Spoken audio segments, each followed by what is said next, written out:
காவேரி வீட்டுக்கு வந்ததும் சாரதா வந்துட்டு, "ஏய் நாளையில இருந்து நீ ஸ்டாலுக்கு போக வேண்டாம், எங்கேயும் போக வேண்டாம். வீட்லயே இரு" அப்படி சொல்லி திட்டுறாங்க. உடனேவும், "என்னம்மா நடந்துச்சு? எதுக்காக என்ன ஸ்டாலுக்குலாம் போக வேண்டாம்னு சொல்ற?" அப்படின்னு சொல்லி கேட்கும்போது, அந்த ஹவுஸ் ஓனர் அம்மா வேற, இனிமேல் ஏதாவது யாராவது மைக்க பிடிச்சுட்டு வீட்டுக்கு வந்து பிரச்சனை பண்ணாங்க அப்படின்னு தெரிஞ்சுச்சு, நீங்க வீட்ட காலி பண்ண வேண்டியதுதான். அக்கம் பக்கத்துல உள்ளவங்களுக்கு நாங்க பதில் சொல்லிக்கிட்டு இருக்க முடியாது" அப்படின்னு சொல்லிட்டு திட்டிட்டு போனாங்க அப்படிங்கிறாங்க. இத கேட்டுட்டு அவங்க சொன்னாங்கன்னா, "அவங்க கிட்ட நான் வந்து பேசிக்கிறேன்ம்மா. நீங்க எதுக்கு நம்ம எதுக்கு யாருக்காகவும் பயந்துகிட்டு வீட்டுக்குள்ளேயே இருக்கணும்?" அப்படின்னு சொல்லிட்டு காவேரி கேட்கறாங்க. "உனக்கு தான் எல்லாமே சாதாரணமா தெரியும். ஒவ்வொருத்தவங்களும் உங்க பொண்ண போட்டு கல்யாணம் பண்ணலாம்னு கேட்கும்போது எனக்கு இருக்கும்டி, எனக்கு வருத்தம் இருக்குது.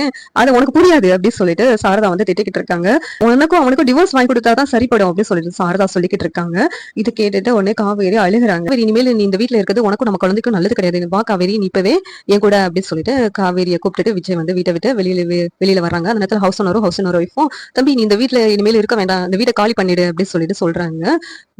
"நான் காலி பண்ணிட்டு என் பொண்டாட்டியோட நான் எங்க வீட்டுக்கு தான் போக போறேன்" அப்படின்னு சொல்லிட்டு, "இனிமேல் உங்களுக்கு எந்த பிரச்சனையும் வராது. இதுவரைக்கும் நீங்க வந்து இந்த வீட்ல தங்க எங்கள அனுமதிச்சதுக்கு எங்களுக்கு ரொம்ப நன்றி" அப்படின்னு சொல்லிட்டு விஜய் வந்து கிளம்புறாங்க. இந்த நேரத்துல காவேரிய பத்தி யாரும் தப்பா பேசிக்கிட்டு இருக்காங்க. அவ என் பொண்டாட்டி, அதுதான் உண்மை.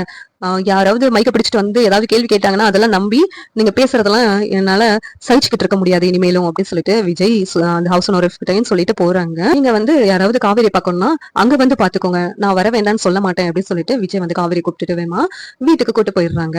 இந்த சீரியல் எப்படி நல்லா இருக்கும் நீங்க நினைக்கிறீங்கன்னு கமெண்ட் பண்ணுங்க. இந்த வீடியோ பிடிச்சிருந்தா லைக் பண்ணுங்க, ஷேர் பண்ணுங்க, சப்ஸ்கிரைப் பண்ணுங்க. Thank you.